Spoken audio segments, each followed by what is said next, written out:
ये है माँ आशापुरा दाबेली वड़ा पाव पोर में आ दुकान आएली है गुजराती ब्लॉग हिंदी नहीं गुजराती आ ताइल भाई आ केशव महाराज અરે જો ગાડી ચલવા છે ગાડી ચાલવા આ પોર ગામ છે પોર સાધનો વધારે આવ્યું કે છે કેશવ બતાય હું બોરે બતાવું અમે કરી દે ગાડી મિત્ર બૂમોના પાર આ અમારે ઘર સવારી મારો એક ભાઈબંધ એવો છે ને બૂમો બહુ પાર આ પોરની ગલીઓમાં અમે ઘૂમી રહ્યા છીએ તમે જોઈ શકો છો આ પોર છે જુઓ પોર મતલબ પોર પોર જે વડોદરા જિલ્લાથી એના હાઈવેની ધારે આવેલું છે તમારું વજન જો ગાડી પર એવું તો બોલ હાલા વજન તો હવે બતાવો તમને આગળ જઈને કેમ કે આ થોડીક સિટી છે એટલા માટે તો મને કંઈ બધો શાકભાજી ને પાણીપુરી ને પેલો મૂળો કહેવાય ને આ શાકભાજી આ શાકભાજી મળે છે પોરની અંદર ટિકિટ કરજો આપે આ દુકાનો છે બધી પોર પેલા ભાઈ જો વાતો કરે છે પેલા ભાઈ એ ભાઈ બધા જાય છે અહીંયા આગળ જો આ ક્રિકેટ ગ્રાઉન્ડ છે ગ્રાઉન્ડની અંદર બધા ક્રિકેટ રમે છે તમે પણ રમતા જશે બરાબર છે આ એક નવી દુકાન છે માનવ હોમ એપ્લાયન્સીસ આ છે મારા ભાઈ ક્રિષ્ના મોડું બંધ દીધું કારણ કે એને ઠંડી વધારે લાગે એટલા મળતો નહીં આ કેશવ આઈ ગાય જગ્યા જ નહીં આવતા જગ્યા ગાળો ના જોવા ભાઈ સોરી અહીંયા આગળ જોવા તમે એચપી સેલ્સ આ બધું આવે અહીંયા આગળથી થોડા આગળ જઈશું એટલે આપણે અનખી ગામ આવી જશે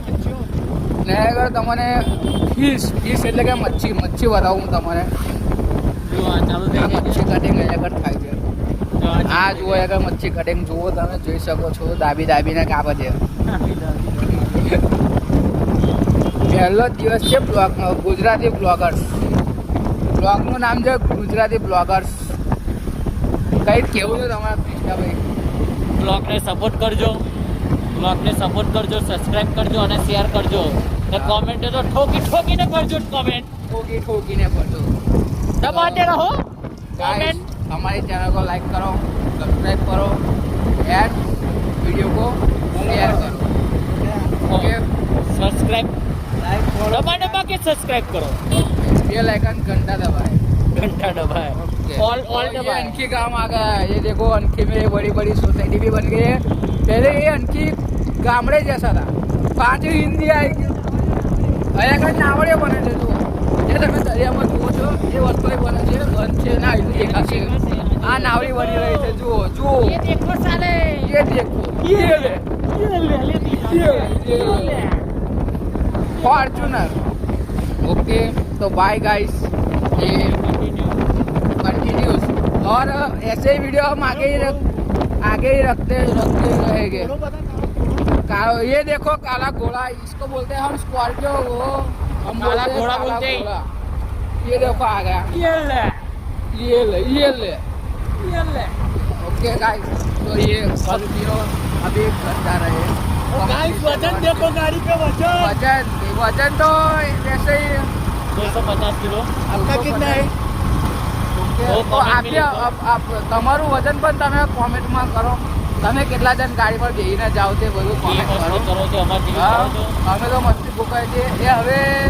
અને આજે અમારા કૃષ્ણાભાઈ એ છેલ્લા દિવસે જે ગાડી પર જઈ રહ્યા છે કાલથી તો અમે નહીં આવવાના પણ એકલા આવશે એની માટે આપણે અલગ બ્લોગ બનાવીએ તો બાય ઓકે જય શ્રી કૃષ્ણ જય શ્રી કૃષ્ણ જય શ્રી